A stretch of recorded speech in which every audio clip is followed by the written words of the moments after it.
Yeah, I mean, magnesium is like involved in so many biochemical reactions in the body. Being deficient in it can be pretty detrimental for some people. Like it helps with energy production, muscle contraction, nerve signaling, DNA synthesis. It's just like the list goes on of all the different things that magnesium is useful for. Like DHA, for instance, right? Like even for children and toddlers, like DHA is like important for like brain development, and it forms like the endothelial tissue of cells. Like the blood-brain barrier gets disrupted if you don't get enough DHA. Like it's probably the only one which you don't see a benefit of every day, but like it's probably the most essential. Awesome. I'm super excited to get into this episode where we'll talk about the supplements we're taking and why we take them. Obviously, the supplement industry has like blown up in the last 5 years or so. Everyone's taking supplements. I think I don't know what really started it, but like probably a mix of like the health and fitness podcasts like Joe Rogan and just this whole movement like Peter Attia and all these people who are really trying to optimize their physique and health. That movement, along with COVID, I think a lot of people introduced new supplements like vitamin D and CoQ10 and zinc and things like that. So it's definitely people's supplement stacks are really massive. Like I was talking to a friend and he was literally showing me his supplement drawer, and I was like, "You take 50 supplements a day?" He's like, "Yeah." That sounds like Brian Johnson, right? Yeah, I know. I think Brian Johnson takes more than that. Yeah. I just can't. No, But I mean, me neither. But to be honest, I think for me, it did start. I think like Peter Attia is someone I've been listening to probably since like, I don't know, like 2016, 17, like whenever he started. Like I think I've been listening for a very long time, and that's how I started getting into it. And like as I was like going through episodes, like he would recommend stuff, I would try it, and there have been times where I've taken way more supplements than I do now. But like now I just take the ones which I know like have a huge impact and don't really like, I'm not being that religious about them yet. yeah, I think this is a good place to kind of talk about our philosophy of supplements and like why to take them or why we take them and when we take them. And I can start, and I'd love for you to pitch in. But I mean, I think fundamentally your diet should be where you get all not all, your diet should be where you get most of your nutrients, both micro and macronutrients from, as well as minerals. Unfortunately, we live in a day and age where the soil quality, at least in America, is pretty poor. So unless you're getting really, really expensive organic, high quality produce, which a lot of people can't afford, a lot of the just conventional produce you'll find in grocery stores lacks the minerals and nutrients that it used to have when the soil quality was higher. So that's why a lot of people, that's one of the many reasons that people are deficient in nutrients and minerals in the modern day. There's many other reasons like overstressed people. Stress also depletes nutrients and minerals, and so on and so forth. So, like, yes, it's harder to get all your nutrients from food. So supplements do play a pretty important role for us in the modern day. And there's definitely supplements that I think are like absolutely helpful, and you can notice a difference by taking them. And there's others where I feel like I'm taking it, it's supposed to be good for me, but I don't really notice a difference type of thing. So depending on what type of supplement it is, I'll decide whether I keep it or not. I prefer to have less than more, because it's a pain in the ass to take like 30 supplements a day, and like, I just find it annoying. And like, why do you need all those? So for me, it's like, I try to find the ones that are essential, that I actually feel a difference from, and keep those in my drawer. And then I'm also going with the seasons of life. So there's sometimes where my lab work shows certain things because it was a stressful period in my life, or I had a baby or whatever, and I need to take some supplements. So depending on the season, my supplements will change as well. There's others where I've kind of just taken it for several years now, haven't really stopped because I just see the benefits of it. And we'll get into which ones those are. But like, how do you kind of think about supplements? Yeah, I have a very similar approach in that I feel like your diet really it should be good enough that you get most of your nutrient needs from your diet. Now, some like vitamin D, omega 3s are just very difficult to get from like, good diet. Like, especially like if you think about like omega 3s, like how much like seafood you would have to eat. It's very, very difficult. So I sort of try and also supplement strategically things that I think, at certain times in my life, I'm like definitely lacking. If I'm traveling and I'm going out in the sun a lot, I sort of stop like vitamin D supplementation. But because I live in the UK, that doesn't happen that much. So then, like, I'll modulate my doses. I have to say, I don't actually feel the effect of any supplements. So, and I don't know if this is just because I'm not deficient and I'm sort of supplementing, even though I don't need to. But I've actually not felt like like an actual noticeable effect.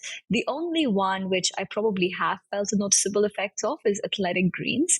And we'll get into it exactly why I felt that. It was a very specific time in my life. But I don't know, like what do you mean when you say that you feel like a difference when you're taking supplements? I guess that's a good way to segment into the list. But like one supplement that I definitely notice a difference on is vitamin D. If I don't take it for a few weeks and my levels start to drop, I definitely notice differences in my mood. Like I just feel like it's moodier, darker, just like less of a cheery mood. And I think vitamin D definitely plays a big role in like just mood, because it Yeah. is a sunshine vitamin, right? Yeah. So that is one I definitely include, regardless of what season of life I'm in. I'm taking it, and especially because Indians specifically tend to be very, very deficient in vitamin D because our skin color prevents us from absorbing and synthesizing as much vitamin D as like someone who has fairer skin. And so we'd have to be in outdoors like 3, 4 hours a day for us to get enough sunlight and get enough vitamin D from sunlight. And so I think almost universally every Indian should be taking vitamin D because I mean, like literally the stats show that 80 to 90% of Indians are vitamin D deficient. Yeah. So that's one supplement I feel like if you're South Asian, just take it. Like if you have darker Yeah. skin, just take it. Yeah. It's not going to harm you, and you don't have to take really high doses. You can start small if that's what you feel comfortable with.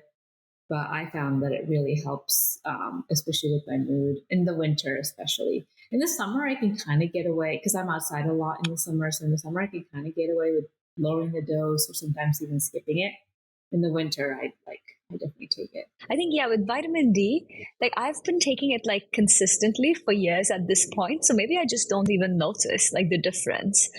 And if I'm like on a holiday specifically out in the sun for hours and on the bike, maybe I won't take it. But I've been taking like high dose vitamin D for years at this point because like the last time I got tested might have been like 3 or 4 years ago. I was like severely deficient. I want to say I still didn't feel like, anything, but like just the fact that the test results were, I think it was like below like 25, like IU, like just very, very low. And since then, Oh, I've just wow. been taking high dose. And it's like, it gets, it's really not like something that's toxic. So, like, yeah, being brown, like, I think pretty much everyone should take vitamin D, but like, if you're brown, especially, like, you definitely should be taking vitamin D. Yeah. So, and then the other thing is like the clinical levels for what is considered deficient versus what's optimal are very, very different when it comes to vitamin D. Like clinically, I think if you're below 30, you're considered deficient or non-sufficiency. And then if you're below 20 or something like that, you're considered deficient. That's but being 30, at 30 is still pretty low. Like my functional doctor, she wants levels to be from like 60 to 80.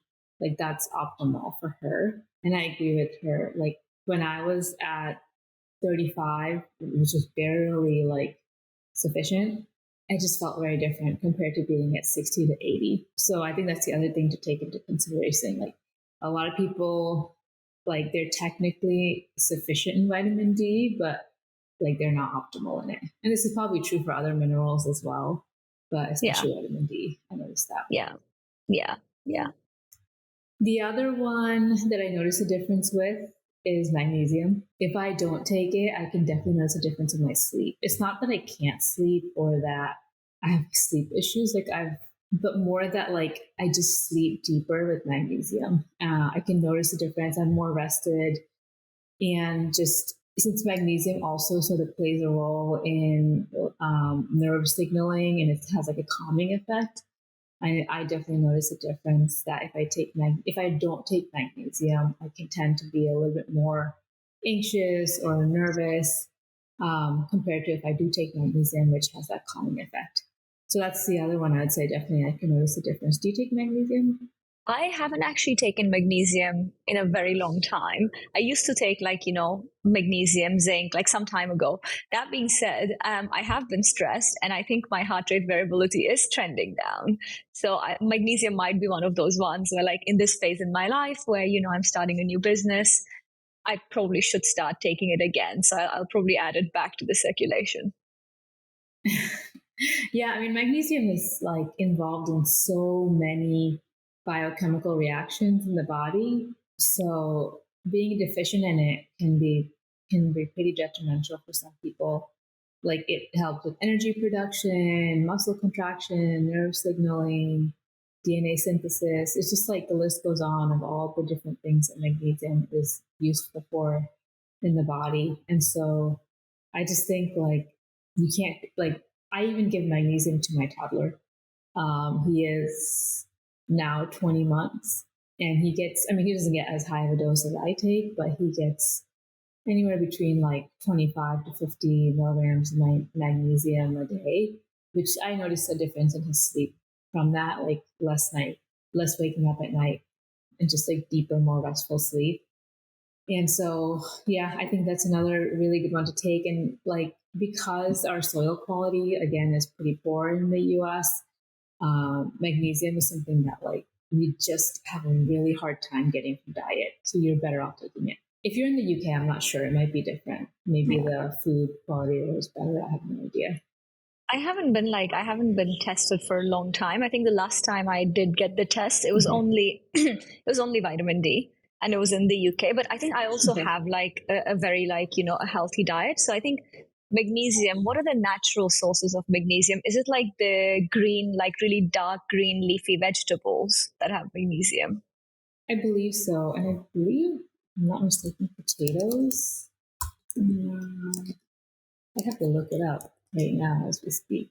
Yeah, potatoes have magnesium too. A good source of magnesium.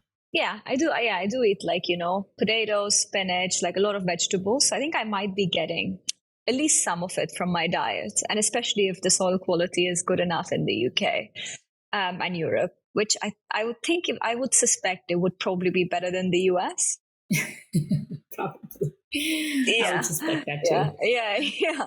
You never know. Um, You never know. Maybe it's like really subpar soil, but I've never been deficient. But that being said, I think I probably will start taking it in this phase of my life again. yeah, the other thing to be mindful of with magnesium is there's different kinds of magnesium. So there's like citrate, theanine, et cetera, glycine, et cetera. And so some forms of magnesium just don't get absorbed as well as others do. So I like to take forms of magnesium that get absorbed the best. So like I take theanine and glycine. But there's several other forms as well. Like if you really want to go into the biohacking world, like you can get all into the different forms of magnesium and how much of each to take. But I think you're fine with magnesium, glycine, and theanine. Yeah. Citrate is like probably the least absorbable one in the body. So that's one Yeah. thing to be mindful of. Yeah. Um, Yeah. Let me see, what other supplements do I take? Do you do vitamin K? Well, the vitamin D I have is vitamin D and K2 all in one. Yeah. Is this the Athletic Greens one? No, mine is, it's my functional doctor's store sells it. So it's really good. I like it. It's like droplets. Yeah. I think I have a similar one where it's vitamin D and K mixed, and yeah, you just like add a few drops in water every morning. Very, very, very good for you. Yeah. And the other controversial one that I definitely take is fish oil. And there's a lot of controversy around it because if you don't get a really, really high quality one, then it can go rancid very quickly because it's oil and oil goes rancid, especially if it's like being shipped in conditions that you don't know what kind of conditions it's being shipped to you in. I don't know what conditions you're storing it in. Yeah. So you just have to make sure that you get a really good high quality one. Yeah. Oftentimes, some of the high quality ones will ask you to actually refrigerate them, which makes sense. And Yeah. so I mean, this is one I don't notice a difference, like whether I take it or not. But I know that I do believe that fish oil is beneficial. I don't fall under the camp that doesn't believe that. So I just think there's enough research to show that fish's omega 3s are incredibly useful and beneficial for the body and the brain and the eyes and everything. So I like to take it. And like you said, like it's hard to get fish in your diet, Yeah. enough fish in your diet to get omega 3s. I think, yeah. So I've been like, that is one that actually I like have like every day. And I take a very high dose one as well. So you're absolutely right about foam, that the ethyl ester foam, like omega 3 is like, it's also not bioavailable, by the way. So, like you have to eat a lot of food and then like have the omega 3s, which is the conventional advice. And even so, it actually doesn't get absorbed, whereas the triglyceride foam actually does. So I've always been taking the triglyceride foam. You're also right about the refrigeration. So like I always refrigerate mine. They're shipped in like good condition. The good like quality omega 3s are also very expensive. So, you just like, you have to Yeah. pay the price for them. So I've been taking like 2 grams of EPA and DHA. So you have to also make sure that like if it's omega 3s, like is it actually like pure EPA and DHA, or is it like very little EPA and DHA? The clinical dose is 2 grams for like the cardiovascular benefits, the brain benefits. There really isn't, I don't know, like the camp that doesn't like omega 3s. I think like it's like now the research is like very, very like clear on that, it has like DHA, for instance, right? Like even for children and toddlers, like DHA is like important for like brain development, and it forms like the endothelial tissue of cells. Like the blood brain barrier gets disrupted if you don't get enough DHA. Like it's probably the only one which you don't see a benefit of, like just like every day, but like it's probably the most essential, and that you just can't, like, unless you're eating huge amounts of algae or a fatty fish, you're just not going to get enough. Yeah. And especially if you're vegetarian, I mean, vegetarian sources of food don't have EPA and DHA, sorry, not Yeah. DHEA. So I think if you're vegetarian, you definitely need to supplement with fish oil, because omega 3s in vegetables actually the body needs to convert them into EPA and DHA for the body to utilize it. And it's not a very efficient process to convert it. So vegetarians are often pretty deficient in omega 3s, and it's definitely a good one for them to take. I think some nuts have like good amount of omega 3s, but you'd have to eat a lot of nuts to be able to get your daily dose. Yeah, that, and like I said, it's a different. So there's like the EPA and DHA, and then the omega 3s in plants are ALA, and so the body has to convert ALA into EPA DHA for it to be useful. So like something like walnuts does have omega 3s, but it's ALA. So then the body has to take that ALA and convert it to EPA DHA, and so it's just a subpar form of omega 3s compared to eating fish, for example. So definitely vegetarians should supplement. Let's see. So that's fish oil, and definitely get a high quality one. It's expensive, but I think Yeah. it's worth it. Yeah. I now also have been supplementing with zinc and CoQ10. So zinc, I haven't always been, and I think I'll probably phase out of it in the next couple months. But I noticed my functional doctor and myself, we ran labs about 6 months postpartum, and we noticed my zinc levels were sort of depleted. Probably just a matter of pregnancy and recovery. And, pregnancy takes a lot out of you. And zinc is very, very important for fertility, along with many other things. It's also important for like immunity. And And so since I do want to have more children and keep my fertility up, it was important to have my zinc levels be high. And so I started supplementing with zinc. It's another one I don't feel a difference, but I do supplement with it. If I'm not supplementing with it, I make sure that I'm eating oysters at least once every couple of weeks, because oysters are like an amazing source of zinc. Like they have an insane amount of zinc and just so good and so healthy for you. Also delicious. Yeah, also delicious. I prefer Yeah. to have oysters for zinc instead of supplementing, but right now I don't have access to oysters, so I'm just supplementing. And then CoQ10, similar reason. I started taking it because my levels were not optimal postpartum. And probably another one I'll probably phase out once I do lab work again. What is CoQ10? Oh, it's interesting. It didn't become popular in 2020 for your England crowd. It became No, very popular like, here. is it like if I had to venture a guess, I would say is it like cobalt copper 10 essentially? Like I actually don't know what the COCU? CO stands for. That's a good question. Coenzyme. No, I think it's coenzyme Q10. I have no idea what Um, that is. so basically, from my understanding, it plays a really critical role in like energy production in the mitochondria, and it helps prevent. It's like a really potent antioxidant and helps with oxidative stress and cardiovascular health as well. And surprisingly, CoQ10 also helps with fertility. So that's another supplement that my functional doctor added to my repertoire because we were trying to get pregnant and she wanted to give me CoQ10 to help with that. So that's another. Zinc and CoQ10 are the two I started taking recently. I mean, sorry, like probably a year ago, and I'll probably phase out soon. And then the other ones that I've taken for a long time are selenium. I don't know if you take selenium, but Not this really, one I started no. taking because when I had hypothalamic amenorrhea, my thyroid levels were like I had low thyroid. That's basically the definition of hypothalamic amenorrhea, Yeah, where all your hormones are tanked, and so your body is not producing enough of the hormones to be able to ovulate and menstruate. And yeah, so it was when I started taking selenium is very, very, very important for thyroid health. And so anyone who has issues with thyroid, some doctors may recommend supplementing with selenium. Obviously, it's not as simple as just, it's not going to fix all your thyroid problems, but it does play a role in thyroid function. And so that's one. And then the other one I started taking around that time when I had amenorrhea was Ovositol. And this is one that a lot of women who have PCOS are being given instead of like pharmaceutical drugs to help fix PCOS.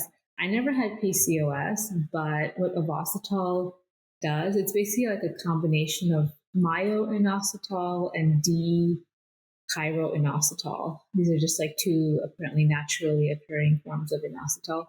It helps with the reason it helps PCOS women is because it helps with it helps with insulin signaling pathways basically. So a lot of women with PCOS have blood sugar issues. They have blood sugar balance issues, and so Ovositol can be really helpful because it helps balance your blood sugar, which is super important because if your blood sugar is not balanced, then your hormones are probably out of whack. yeah. And if your hormones are out of whack, then everything else related to fertility is probably out of whack. So Ovositol, a lot of women who have PCOS or any kind of fertility issues find it super helpful to take to regulate their blood sugar. It's something that I really don't have to take anymore. I don't know. I think that's probably one I should probably phase out. Yeah. No, I've But actually, I've I not, got into the habit of it, yeah, and yeah. yeah. Yeah, I've Have not you come taken across it? it. No, never come across it. I think also like Okay. I'm like earlier on in my life as well. So maybe like I've not had the need to take some of these. And I've sort of, not like I've had some tests done in the past and I've never really turned out deficient in anything. And I think it's probably because the diet in the That's UK good. and like the nutrient quality is just a Yeah. lot higher. So it's just, it only really is vitamin D. And I think at one point I was deficient in iron. So I started supplementing iron. But I think like also like iron again, like getting it from natural sources is better. Like, it can cause like insulin resistance issues. So I stopped. supplementing iron like very long ago, but never really never had the sort of like never had selenium. I probably had it in like multivitamins. So like at one point I was taking multivitamins with magnesium, zinc, selenium. But like once I got the testing done and it was clear that actually I was not at all deficient and didn't need to, I sort of stopped taking those. I should probably get tested again and see if, like my diet has changed a lot in the last few years. So might not be a bad idea to get tested. Yeah. Yeah. The only other one I take, I just remembered, is glutamine. This is because when we ran lab work about like a year and a half ago, there's some marker that my functional doctor said it's not, like my gut health wasn't as optimal as it was before. And she suggested to supplement with glutamine, and glutamine, basically it's like an amino acid, and it's not an essential amino acid, but it becomes depleted in certain conditions. Like, for example, in dance in the summer, does deplete me because I sweat a lot from it. And so that sometimes athletes will take glutamine if they're going through like really intense periods of training, because it does help with things like muscle soreness and recovery and just performing endurance wise. But in addition to the performance benefits, it also just helps with gut lining and gut integrity. So that's the main reason I started taking it. But I do notice a difference in like just feeling less sore, having more ability to kind of carry out endurance activities. And I don't take it as much as I used to. Like I used to take 2 doses a day. Now I'm taking just 1. And I don't feel like I have the same gut issues I had before. So I feel much better taking lower doses. And probably another one I'll phase out and see how I feel. That's the other thing with phasing out. Like, I kind of like to test it. Like I'll do it for 1 or 2 weeks and then see if I notice a difference. And if I do, then I'll bring it back. But if I don't, then I'm like, okay, maybe the supplement is not serving me anymore and I can get rid of it. And there's been so many supplements that I used to take that I don't take anymore. But I'm curious, any others that you take that I didn't list? So I also take sulforaphane. So like sulforaphane, which is the active ingredient in broccoli sprouts. And I came across that like on another podcast. I think it might have been with Rhonda Patrick. And I tried to supplement it naturally. So I tried to grow broccoli sprouts at home. The thing with broccoli sprouts is they're incredibly smelly. Like, oh my God, like just much worse than like, imagine like when you boil so I love eating broccoli as well. So I eat a lot of tender stem broccoli. And when you boil it, like it has this like just awful odor. Same with like cauliflower, any cruciferous vegetable, right? That releases sulforaphane, just awful odor. And I started growing them, and they're super peppery. They taste okay, like they're not too bad. It's like just broccoli with like a lot more, like much more acidic because of the sulfur. But you have to eat them, like you have to grow them in cycles. And if you don't eat them, like they rot very quickly. And like, oh my God, like I think I don't know what sort of gas they release, but it very much smells like rotten eggs. So I think like that one, I tried it for like a few weeks. I was like, oh my God, like this is not, I bought all the equipment. I still have like the packet of seeds, but I stopped growing that and I just started taking the pill. And it's supposed to have some like incredible benefits. Just very similar to like broccoli, right? It's like just very concentrated. And I also like, I take athletic greens like on and off at the moment, but I really started taking athletic greens because I started having like some gut health issues. So I was traveling, I got a stomach parasite and like bacteria. I had to have like high dose antibiotics to like get rid of that. And then that also like cleared up all my gut bacteria. So then I became lactose intolerant, which is very difficult for me because I just love dairy and I just eat a lot of dairy. So then like someone like recommended athletic greens and I started having it. Now, I don't know if it was like causation. I don't know if it's correlation. It just like over like a few months, I think a month after I started taking it, my gut health just, improved a lot and I was able to eat dairy again. I'm not taking it so much now. Like I just like, every now and again I'll take it. And I was watching a video, like a deconstruction on YouTube, which showed that, if you split like the average serving size, and then you look at like everything that they have, like there's just no way you're getting enough of a dose to make any difference at all. But I do feel like when I have it, like my gut just feels, and like they have like the minerals and the vitamins, but they also have the prebiotics.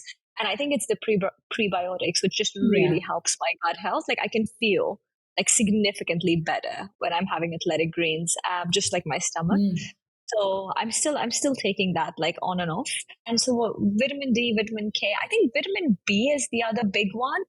I've actually not supplemented with that, but I know that people in India are often deficient in vitamin B, and it has like a lot of like very bad side effects. Like, just I think like it's like you can have mental health issues. You can have a lot of fatigue with vitamin B, like both B1 and I think B12 is actually the much more important one.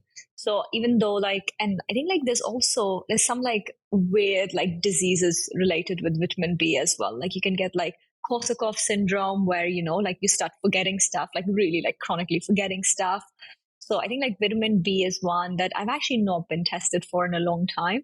I don't feel like I'm fatigued or have any issues with like remembering things. So I think I'm probably okay. But I think that's one that I've heard a lot of people in India actually recently complain. And they've all like turned out to be deficient in vitamin B12 most sort of specifically. Yeah, that's a good one because when I was not eating beef and a lot of meat, this was before I met my husband. So my husband basically transformed my diet and I now eat meat like every day almost. I would take vitamin B complex religiously because otherwise I just felt like I had very low energy. And it's right, like you're right. Like if you're on a plant based diet, it's really hard to get enough vitamin B, all of them from B1 to B12. And they're all important in different ways. And so, highly recommend like a B complex for Indians. Obviously, talk to your healthcare provider and just make sure that it works for your body. But that's a really good one. That's a good recommendation. In terms of iron, I agree. Like I used to supplement with iron. So long story short, there was a period where I was like insanely deficient in iron to the point where Mm. um, I started to just feel like there was a few days where I just started to feel super nauseous and queasy, and I was just so out of it. I couldn't think straight. And I went to the doctor and he got blood work done and he said my hemoglobin levels were the lowest he'd ever seen in the history of his practice. And he's like, you have to go to the hospital now. And then I went to the hospital and then they gave me a blood transfusion right away because my iron levels, they were like surprised I hadn't passed out yet. So like there was a period in my life where like my iron was just like lingering at like a very low level. And I started supplementing and I felt better. But then once I started eating red meat, like I just Yeah. like now my iron levels are like where they should be, not too high, Yeah. not too low, and I don't need to supplement. I don't like the feeling of supplementing with iron either. Like it makes your gut feel weird. I don't know if you've ever felt Yeah. that feeling. It's I like also like, I hate the taste. I hate the I taste hate of the iron as taste. well. I Oh, know. it feels like, well, it is like rust, right? So it I has know. this like, oh, it's just awful, awful. Like, it just makes me want to throw up. And then also like it does like, too much iron. Like, there's been some studies done which show that can increase insulin resistance, like gut issues. Like it has, it doesn't get like digested very well. Like I can see it, like I pass it out, like, if I'm eating too much iron. So I like stop supplementing iron like probably a few months ago. And I don't think, like I also eat red meat, like probably not a lot of red meat, but I do eat like enough red meat, enough spinach, like enough like natural sources of iron. And you don't need like, you don't need that much iron if you're eating like, probably like I would say enough, like, maybe like 2 to 3 portions of red meat a week, and like similar of like green leafy vegetables. Like you probably get all the iron you need. I don't know if like, the math is correct, but it's not one of those where you just need a lot of it and like more is always better. So you can just keep eating and it's not going to have side effects. Yeah, I definitely agree. More is not always better with iron. Like there is such a thing as high iron and iron accumulating in your body and causing various health issues.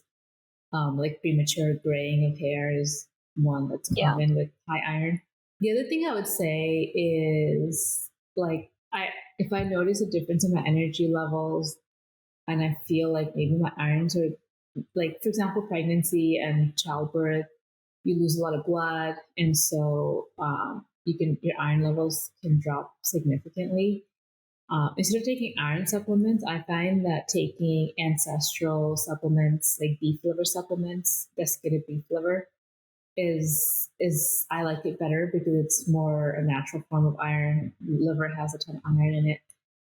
Or I'll just eat beef liver that week and it'll just make my energy levels go up and I can notice a significant difference from that. So I prefer to get my iron from food. It's really not hard to get iron from food. Like, Yeah. Yeah. unlike some other supplements, unlike some other nutrients and minerals, like iron is pretty easy to get. And you can always, cook in a cast iron pan because Yes. the iron from the pan will leach into the food. So you'll get some iron. If that's a methodology you want to take, you can use that. Yeah. But yeah, supplementation is really not necessary most of the times, unless you don't eat beef and meat and you're having a really hard time with keeping your iron levels up. Yeah. Yeah. I'm seeing, are there any others that we wanted to talk about? I think that's a lot of supplements actually that we've talked about. Maybe not as many as Brian Johnson. Oh my God.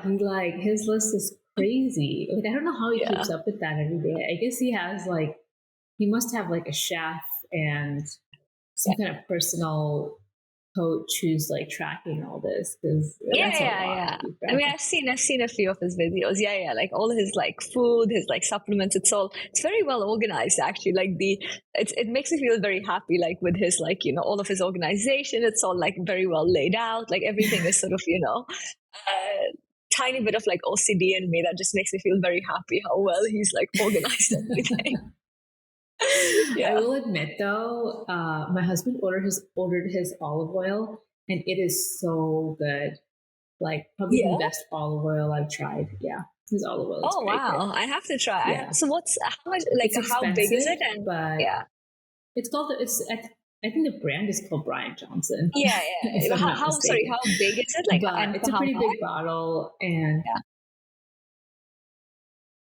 I don't know that. Like my husband ordered it, so I have no idea. He said it was pretty expensive. Like compared to what we find in the supermarket, this was pretty expensive. But we ordered just 2 bottles and we finished that in like a month and we haven't ordered the next one yet, but we probably will. It's really good. And I've tried some really good olive oils. Yes, these are 2 750 ml bottles for $60. That is expensive. Like that is actually quite. And also, I was at a friend's house, and he was showing me his big bottle of olive oil that he had bought from Costco. And I think he said it's like $9 per liter or something. Well, that's because it's refined as hell. Like that's definitely not cold pressed olive oil, is it? I mean, so I'd probably not. Like these friends are like, they're very like cost efficient, but like honestly, like just the European in me, like just like I cannot imagine like why like olive oil is this expensive. Like I've not paid. Like I buy like the best quality like cold pressed mechanical olive oil from like a corner shop that I've known for a long time, and like it never cost more than like £5 to £10 for like a liter bottle. Just what? the top notch. I've never paid like more. It's this amazing brand called like Filippo Bear. Oh wow! So it is like, how much is this? It's $25 or 30. I can't convert from like these fluid ounces to liters, but it seems a lot more. So 3 liters is $52 in the US. I know for a fact, like this is the brand I buy. It's, like I just often pick up a bottle for like £5 from like my corner shop. So I think like there's definitely some like crazy, this is a Spanish olive oil cold press. I think it just must be like shipping or like whatever that just increases the price this much. Wow. I'm curious to now go to England and check out the food prices after you tell me how much of a difference you're noticing. Because food in America, quality food in America has gotten significantly more expensive over the last 3 to 5 years. And unless you're going to the like discount grocery store where the quality isn't as good, like you're spending a lot of money on food. Especially if you go to like nicer restaurants that use higher quality ingredients. Like me and my husband were talking about this. Like every time we go out to eat, like we get like maybe one appetizer, two main meals, dessert, and he might get a wine, and like we're paying a minimum like $300 to $400. It's just like what the hell? Like 5 years ago, that would have cost like 100, 150. Yeah. But I this also blows my mind. Like I have there's this amazing, I also like, by the way, like good quality restaurant. You have to like go to England because like there's this great chain. It's this casual dining. It's called the Ivy. And they have like a bunch of them in London. Like I would say, like we go for brunch, we'll get like, we'll get brunch, we'll get dessert, we'll get like, wine or like, coffee, like jasmine tea, like never paid more than like 60, 70 pounds. And this is like, it's actually, Ivy is like high end in London. Like you don't actually, like Ricky Gervais, which is like, who's a really famous comedian, actually like, goes there all the time. And the food quality is you can get like a beautiful like crab linguine, fresh crab, just absolutely delicious. You can get like a big sea bass. You can get oysters. Like I remember I sent you this photo, which was like 1 pound oysters in a very nice, like, supermarket. So I don't know like why the prices of all these things are so high. And England doesn't produce that much stuff. So like, again, if this was like Italy, right? Like, which we would go to Italy and we pay like maybe 30, 40 euros for like a nice meal. If it's an expensive restaurant, like sure, maybe 100 euros with like a bottle of wine. But England doesn't produce any of this. So England is importing all of this from Europe. So I don't know like where the US is getting these prices from. It just like blows my mind that things can be like this expensive. It's like orders of magnitude more expensive. I think it's just that like the whole chain is expensive. So then the cost of the restaurant to run the restaurant is high. So then the menu prices have to be higher. I don't know, like, and so to really answer that question, we have to dig in, like, okay, like, Yeah. where's this food coming from, and why is it costing so much? And like, why are the grocery stores charging that much? Like because the restaurants are buying from bulk grocery stores probably, so their costs are based on what the grocery store are charging them. So it's like, all right, how do we answer that question? Is it like how much are they getting their produce from? Where are they getting it from? And like we have to go down the whole value chain and figure out what's the reason. I don't think it's that, like, it's definitely not that these restaurants are making a big profit or grocery No, stores are no, making a big profit. It's more that no. like they're just trying to keep up with the costs that they're paying to stay alive. Yeah. Yeah. No, no, no. I mean, it just Yeah, feels, yeah. inflation. That's what happens in an inflationary country, I guess. I know, but like I mean, with the dollar and everything, right? Like the inflation has been pushed out to other countries. And like in principle, if you look at like overall inflation stats, the UK and other countries have more inflation, but I just don't understand like why. I suppose some of it is, like it's cost of labor, right? Like just labor is more expensive, like the purchasing power is higher.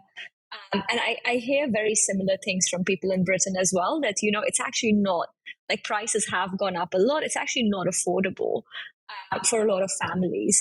But, like again, like families earn different things in different countries. So I think it is like maybe purchasing power adjusted. It's actually not that different. Maybe it's, 20, 30, 40% different as opposed to 2, 3, 4 times more expensive. But I think like there's some things that honestly, like hand on heart, I cannot see any reason why. Like medication is one. Like I went to a Walgreens and picked up like paracetamol, ibuprofen, $20. I usually pay £1 for like off-brand, paracetamol, and you get like it's paracetamol and ibuprofen. Like why is it like it's been like off patent for 20, 30, 50 years at this point? Like why is it costing $20 to produce? It costs like pennies to produce. So it's things like this which I just don't know like where in the chain is this inflation coming from. Yeah, it's a good probably thing to research and figure out. Yeah. And like, yeah, Yeah. try to get prices low if we move to the US, and like when we live here for a few months at least in the year, try and figure out where the low cost stuff is. Okay, so you went from moving here full time to only living a few months a year. Well, I mean, the first, No, you know, joking. well, I'm joking. I think the first step will be like, we'll probably be here in the summer for a few months, like rent a place, Okay, see if like we can get that's a a smart walkable idea. neighborhood. Yeah, see how we actually like it. before like making the commitment of, and we need to figure out our mortgage in the UK and everything anyway too, right? So um, so Yeah, me and my husband have been talking about this for like, we like to travel a lot. We've lived in so many different places now. But obviously now with children, we want to start to like find a place to settle in the US. And we've been like searching long and hard for towns that are walkable. Like, I don't like big cities. I think big cities make me feel very claustrophobic. I like going for long walks in nature and just having quietness and stillness. And big cities, you're just like always on. And I don't like that. So I like more either towns or suburbs. Suburbs can like, I mean, they have their pros and cons. Like the suburbs in the US, they're cool in the sense that they're very quiet, clean, and well kept. It fits a nice suburb, but like you'll not see anyone out walking. Like barely will you see anyone out walking. It's not like a walking culture. No matter where you go, you need a car because everything is so far. there's no character as well. Like there's no character. Like all the houses look the same, you know. It's just it's not like. But why are you like just thinking US though? Like why are you not thinking like Europe or Asia? Well, we do want to live in Asia part time, but like we want to base in the US as well because our parents are here for now. Yeah. And then like for work and stuff, we would imagine going to Asia because that's where everything is happening now. And there's just a lot of opportunity there in Asia. So it's just for mostly our parents, honestly.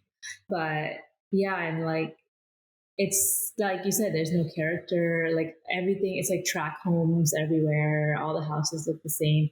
And if you think it's bad where you are, like come to Texas. Literally every house in my neighborhood has to look a certain way. It has to have brick in the front. The yards can be only this big. Like it just looks like a copy paste of every house, no matter where you go. It's insane. So we went to this town called Fredericksburg last weekend. It was a small town, and um, everything is walkable. Everyone knows each other. All the restaurants are like mom and pop shops and coffee shops, and it was like we literally didn't get into a car. We parked in the hotel and we just like walked everywhere for 2 days. And like we were like, I wish we could find more places like this. Like I would love to live in a place like this that meets our needs. Like I don't think we'd move to Fredericksburg, but I wish there were more of that in America, but that just doesn't exist.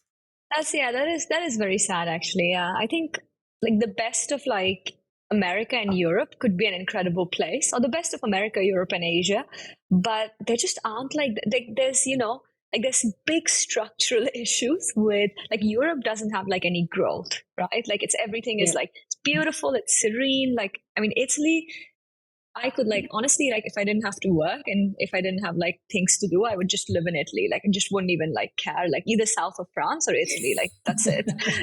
Retired and like that's where I'm gonna go. But then like you have America where you have so much growth and like so much dynamism and like so much happening, but it's just completely unlivable.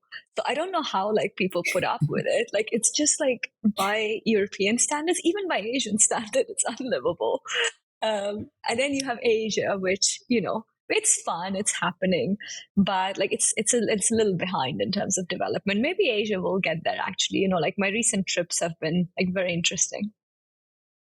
Yeah, Asia, it's going to catch up. I think it'll take another decade, but it will catch up. And you're already starting to see small pockets of areas that are concentrated with like somewhat wealthier people who are choosing like more like developed neighborhoods and stuff like that. But you're kind of still surrounded by all the undeveloped parts of that country and city.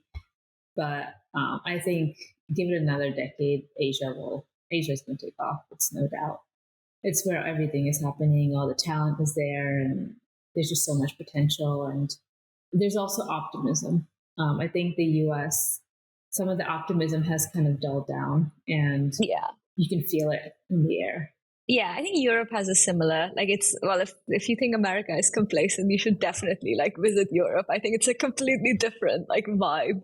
It's like La Dolce Vita, right? Like the European, like, it's a just beautiful life, great sunshine, sometimes not in England, obviously, but like in different places. Just, I think the attitude toward work is just very different in Europe. It's a completely different place. I think it's in some reasons, right? Europe didn't have to like develop that much. Like it's had enough time and it's like plodded along, and it's just like staying still now. So like that's probably a big one. Yeah. Interesting. Shall Yeah. we? Okay. So we're kind of Yeah, at the we hour. call it. So should we wrap it Yeah, up? yeah. Let's wrap it up. Yeah. I know it was Okay.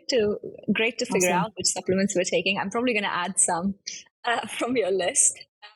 Yeah, it's really fun to chat. Yeah. Well, that was fun. Yeah. It was a fun, short, efficient episode. So Yeah. we'll see you next time.